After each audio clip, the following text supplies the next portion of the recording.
Um, Welcome back to the Dershow. Since the time we last met on Wednesday, the pressures have mounted enormously to prosecute former President Donald Trump and try him and put him in jail, put him in prison, and disqualify him from voting. Although technically, I guess a president can run for office from prison. Mayor Curley, I think, in Boston, Massachusetts, ran and won, I think, for mayor while he was serving a prison term. And a mayor of Providence, Rhode Island, probably could have won had he run from prison. But the pressures are mounting. The pressures from the committee, obviously, the January 6th committee is designed to prevent Trump from running and designed to try to gather the evidence to put pressure on Attorney General Merrick Garland to prosecute. There's also pressure by and from the prosecutor in Georgia, a state prosecutor in Georgia, to go after Donald Trump. My own view, and people will disagree with this, is that voters should have the right to defeat him for office, and instead of prosecutors. That it'll be far more legitimate if he is allowed to run. I don't know whether he will run or not. He says he will run, but we don't know whether he'll run or not. And if he runs, I will plan to do what I did the last two times he ran, vote against him.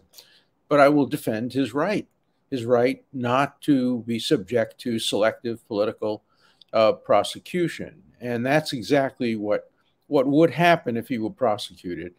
The New York Times in the last day had two op-eds demanding his prosecution, one by an author named Blow, who you can always predict how he was going to come out, and the other by one of my former students, who's a decent and able guy, former ambassador to the Czech Republic, who thinks that he should be prosecuted by the state of Georgia. I think one thing is clear. If you're ever going to prosecute a former president, the evidence has to be overwhelming, it has to be a slam dunk, and a conviction has to be assured. Nothing could be worse for the country than to prosecute a former president and lose. Now, can anybody ever lose a jury trial in the District of Columbia if you're Trump or associated with Trump? I don't know. In Georgia, of course, yes, that certainly is a possibility. But the jury pool in the District of Columbia would be comprised of 90% Trump haters, or at least people who are very strongly opposed to him. And whether he can get a fair trial or not, I don't know. What I'm going to do, though, is I'm a criminal law professor. I'm a criminal lawyer, probably the most experienced appellate lawyer in the history of the country. Probably won more appeals than any private lawyer in the history of the country. Maybe because I argued more of them, but I have more experience than anybody else in this regard, and I am really an expert on whether a criminal prosecution will succeed or not. It will not succeed in this case, in my view, and I'll tell you why. So the basic allegations against Trump, first let's start with the state and federal one, the one that is both a state and federal charge. And there's no dispute about the evidence in these cases, in most of these cases. There is a recorded phone conversation in which President Trump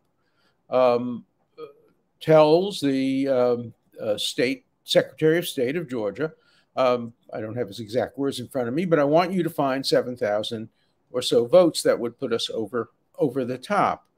Now, it all depends on how you interpret that statement. It could easily be interpreted to mean, I want you to look hard.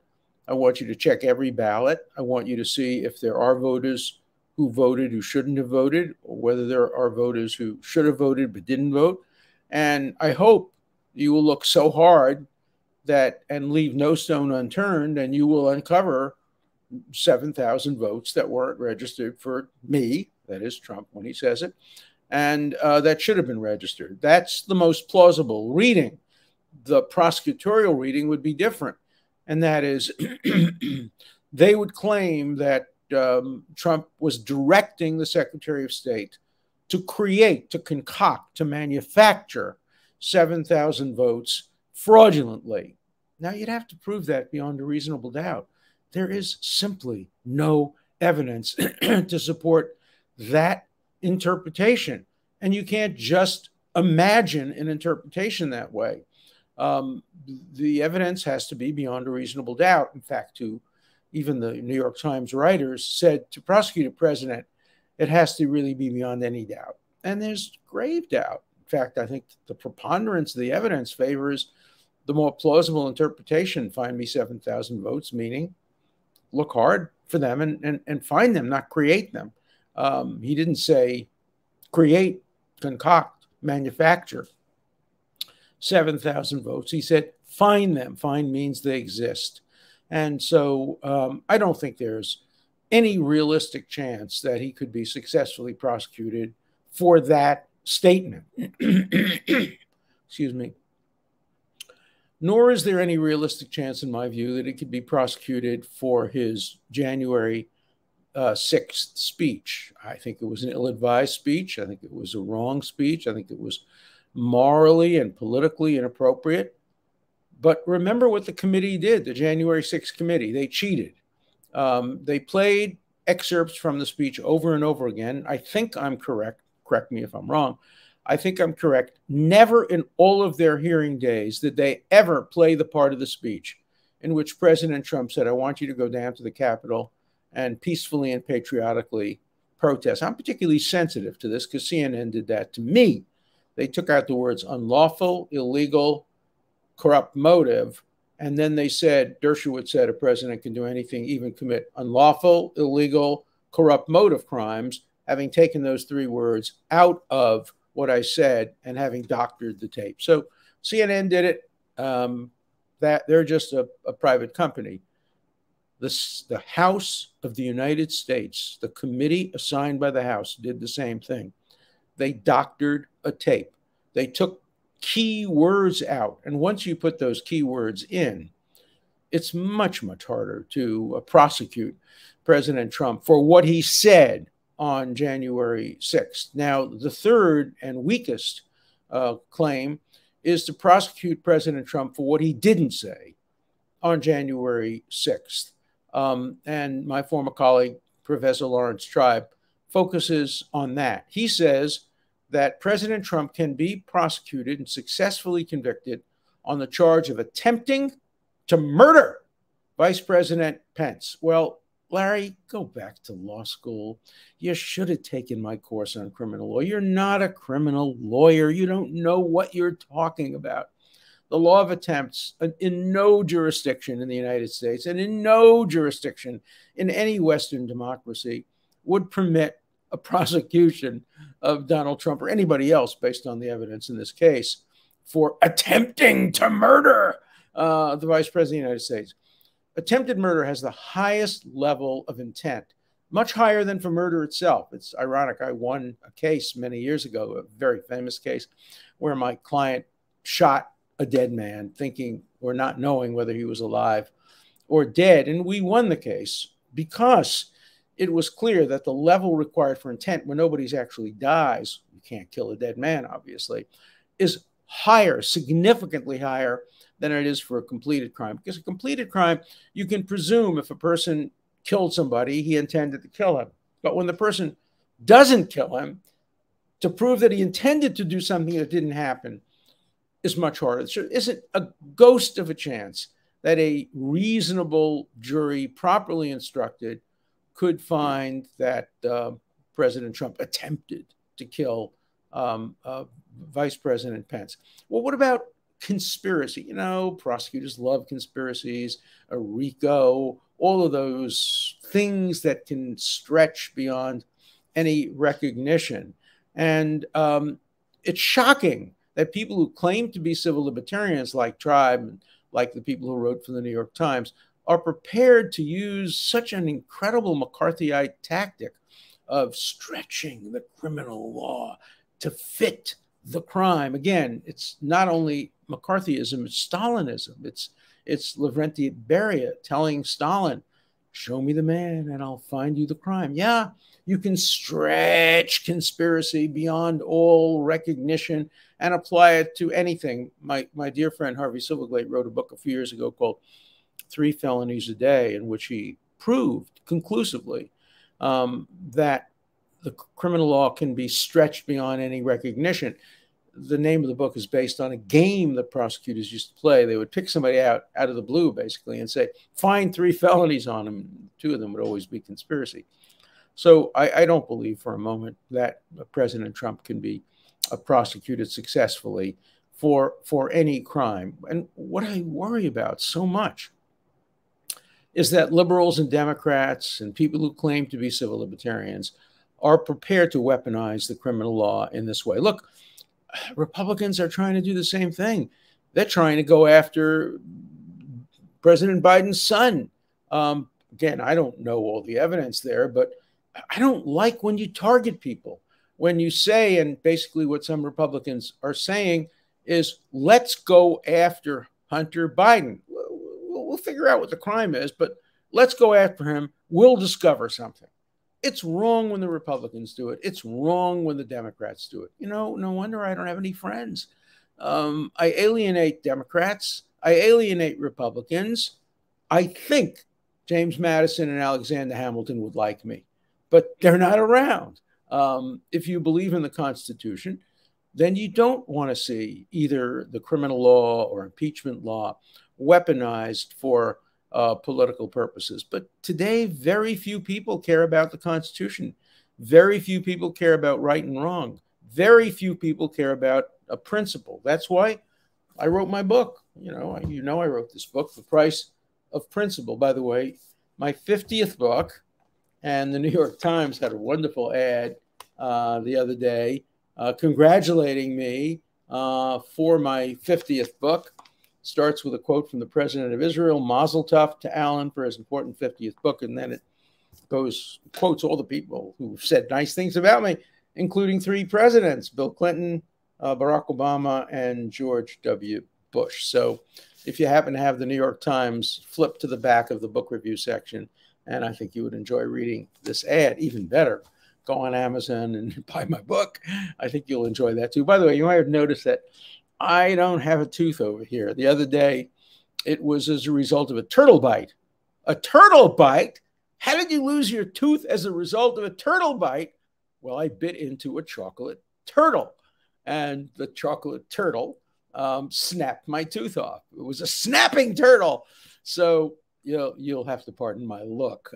I know what I look like.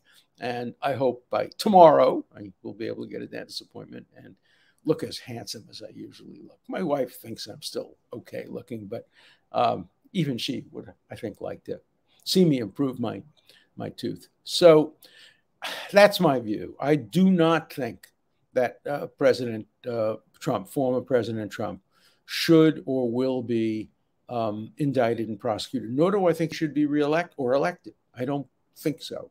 I think I agree with the New York Post and the Wall Street Journal, both of which are conservative newspapers, who basically over the weekend said that he should not be reelected president of the United States. But that's a different matter. That's politics. That depends on the voters.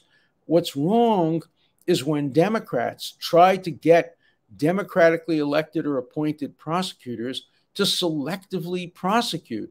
I mean, if under the theory that many people are posing, you could go after Black Lives Matter leaders in Seattle and in Portland and other places where there were riots and where the riots followed speeches.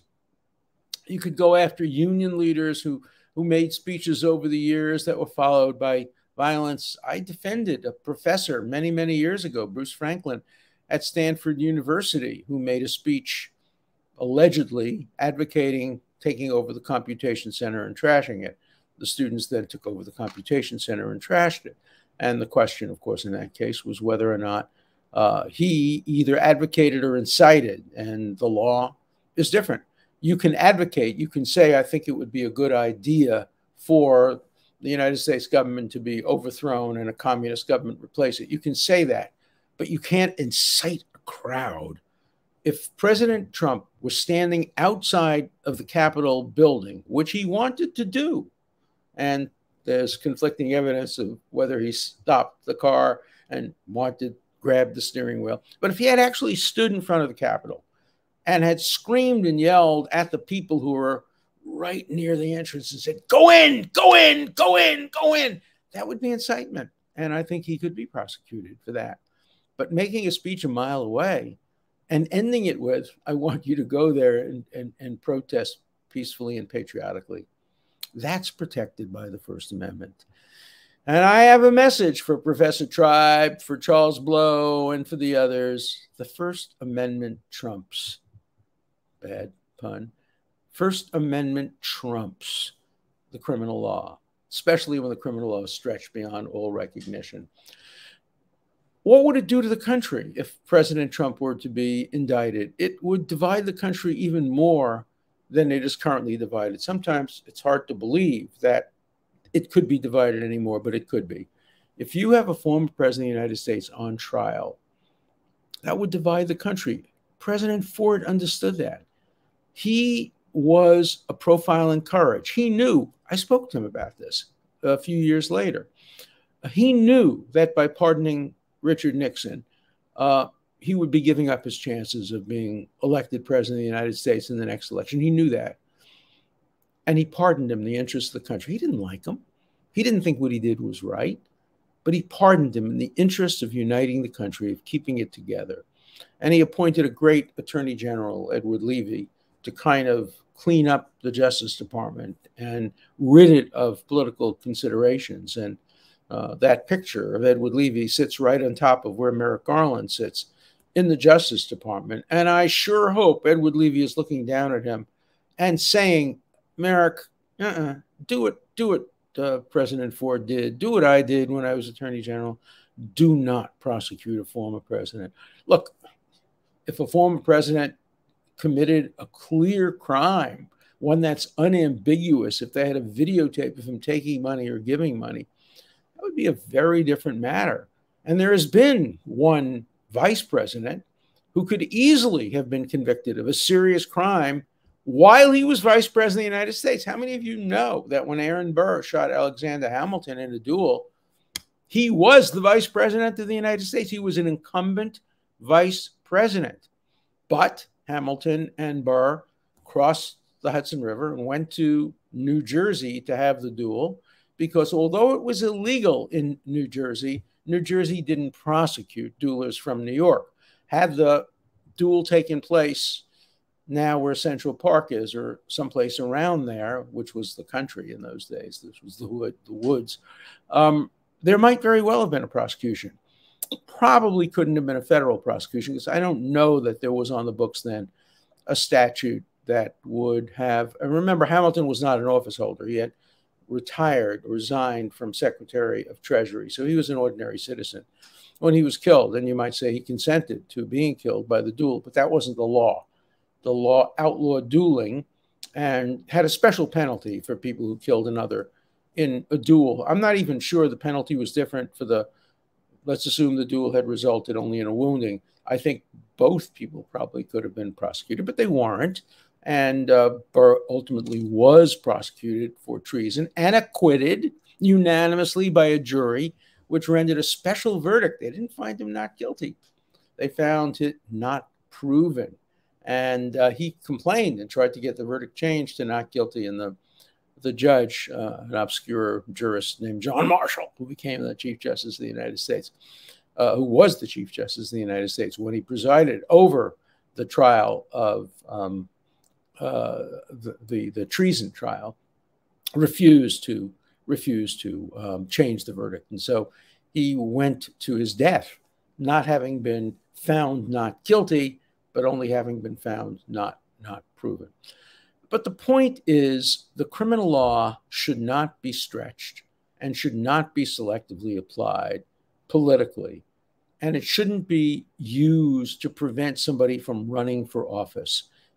Use your energies to prevent him from winning legitimately. That's what democracy is all about. The American public will simply not accept a criminal prosecution of a former president that has the effect of denying him the ability to run for office.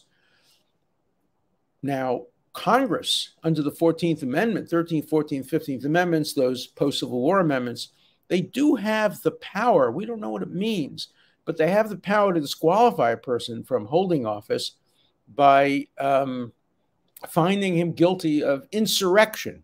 But what does that mean? Do you have a trial? Isn't that a bill of attainder in violation of the Constitution? Does he have to have been convicted previously by a regular jury of insurrection? We don't know the answer to any of these questions. They're all in the Constitution. I've been reading, studying, writing, teaching this stuff now for close to 60 years. I don't know the answers. I don't know the answers. And if I don't know the answers, neither does Professor Tribe, and neither does Charles Blow, and neither do any of the others who have been advocating with certainty, with absolute certainty, the conclusions they know are right. And how dare anybody doubt them? They're Professor Tribe and they're Charles Blow of the New York Times. They're wrong. So let's take some questions now. Okay. This is a good one. Professor Dershowitz, can you organize an academic debate on any of the controversial issues you are constantly talking about? Abortion, gun control, border crisis, trans ideology. 2 teams, diverse crowd, key question directed at the crowd before and after. You know what it's supposed to look like. Debate is dead in America. Lincoln and Douglas would not have been permitted to debate in many parts of America. If you support Lincoln, you don't want Douglas to speak. If you support Douglas, you don't want Lincoln to speak. That's what's going on in America. That's what's missing. I have been trying to get debates over these issues now for years. Nobody wants to debate me. They would rather just say you shouldn't be allowed to speak. And people on the other side are saying the same thing. This guy has a great idea. Let's have debates. And if any of you can figure out ways of getting people on the other side to come and sit down and debate and dialogue the way I used to do with William Buckley. We used to debate all of these issues. And then we would put our arms around each other and go out and have a scotch. And we would ask how each other's family is doing. That's the way it used to be. I don't want to seem like a dinosaur who's going back to the good old days. They weren't so good in many ways, but they were very good in the sense of debate was valued. Today, it's disvalued. Today, everybody knows what the answer is. You don't need to have a debate. You don't need to have free speech. You don't need to have due process. If you know the truth with a capital T, why bother? That's unfortunately the growing attitude in the United States today. Okay, next question. Professor Dershowitz, Nixon's impeachment, warranted or unwarranted? Warranted. He should have been impeached. He committed impeachable offenses, and he was charged with impeachable offenses under the Constitution. I 100% back then supported Nixon's impeachment when I made my speech against the impeachment of President Trump in front of the United States Senate. I explicitly stated that Nixon should have been impeached. He's the only president who should have been impeached. President Andrew Johnson shouldn't have been impeached. President Clinton shouldn't have been impeached. And President Trump shouldn't have been impeached. Only President Nixon. Of course, CNN said that I thought President Nixon shouldn't be impeached. They just made it up. They just made it up. And the New York Times corrected them. But they still say the same thing. They still say, oh, Dershowitz thinks Nixon could get away with it if he wanted to be reelected. Again, they just make it up. Okay. And then, of course, you get, in every batch of these mails, you get this. It can take a different form, but I have to read one just to show you. This is from Georsowmat, Georsowmat. You should remember that name because he should be ashamed of himself. No, but you, Alan, Khazar, Zionist, fake, and satanic pile of shit Jew are. I don't know what he's talking about, but he has to get in those words. That's, you know, thank you, listeners, for including somebody like that in your group. Okay, this is a good letter. By coincidence, the very same day Alan Dershowitz explained his disagreement with his brother-in-law, remember I talked about Marvin Cohen, brilliant, brilliant guy who supports a woman's right to choose, supports gay marriage, supports climate control, supports all the things on the liberal agenda that we were all grown up with. But he still voted for Trump because he thinks those are not the great priorities of the national federal government today. He thinks foreign policy, the economy, and other things like that are more important. So the very same day Dershowitz explained his disagreement with his brother-in-law, and by the way, we argue and we debate. We don't cut each other off. We have polite, serious debates. Sometimes they take a few hours over a long lunch, and then we walk out and we love each other. We don't agree with each other, but we don't take it personally. I wish there was more of that. Okay. Each of their priorities on same-sex marriage versus the safety and security of the state of Israel. Ben Shapiro was interviewed in Tel Aviv about exactly the same subject. His reply, and then they quote Ben Shapiro, my former student at Harvard Law School, if as a Jew, your values are more in line with same-sex marriage, transgenderism, and abortion than they are, for example, with the safety and security of the state of Israel, I have serious questions about how you think of yourself as a Jew. And he received a standing ovation.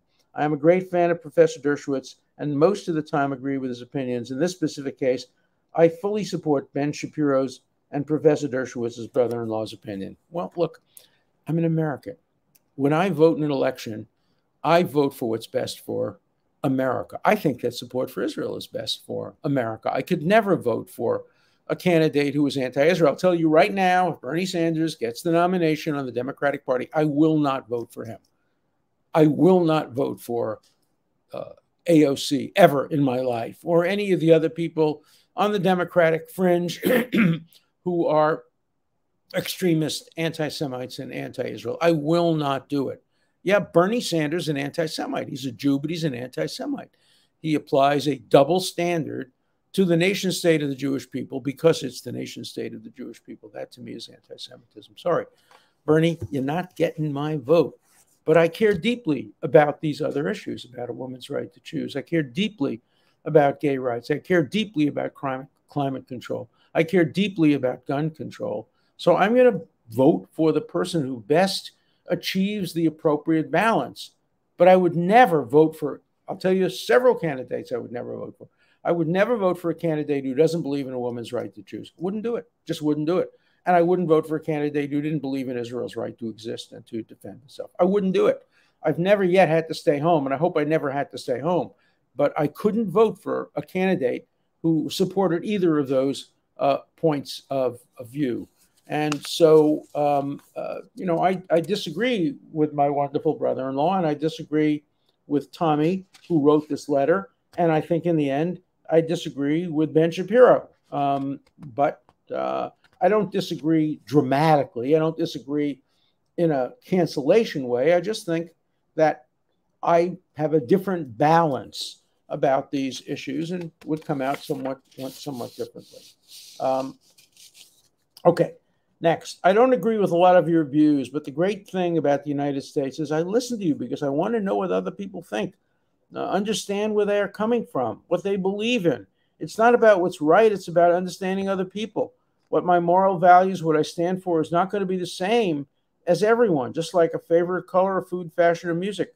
We need to get back to respect. Respect what we are all unique individuals. Boy, 3 cheers for that. I would hope that reflects my viewers more than some of the other. And now, since I read such nasty stuff, let me read a nice thing. Dershowitz is a national treasure. So nice to hear a calm, rational voice that calls balls and strikes fairly for both teams. First of all, my wife doesn't think I'm always calm and rational, and my voice is always calm and rational. I aspire to it. I try it. I'm looking at my wife right now, but it's something I have to work on a little bit more. As far as balls and strikes are concerned, as you know, I'm a great baseball fan, and every umpire has a different strike zone. So the key to me is not if you have an umpire with a wide strike zone or an umpire with a narrow strike zone. I can live with either of those. What I care about is if you have a wide strike zone, you call the balls and strikes the same way no matter who the batter is. If you have a narrow strike zone, you call balls and strikes exactly the same way no matter who the batter is, no matter who the pitcher is. And that's not what's going on in the United States of America today. Today, people are calling balls and strikes depending on who the pitcher and who the batter are, whether it's Republican or Democrat, whether it's pro-Trump or pro-Biden. That's what's wrong with America. And that's what's wrong with our criminal justice system. And that's what's wrong with attempts to try to prosecute former President Trump. So my advice, don't prosecute him. Vote against him. See you tomorrow.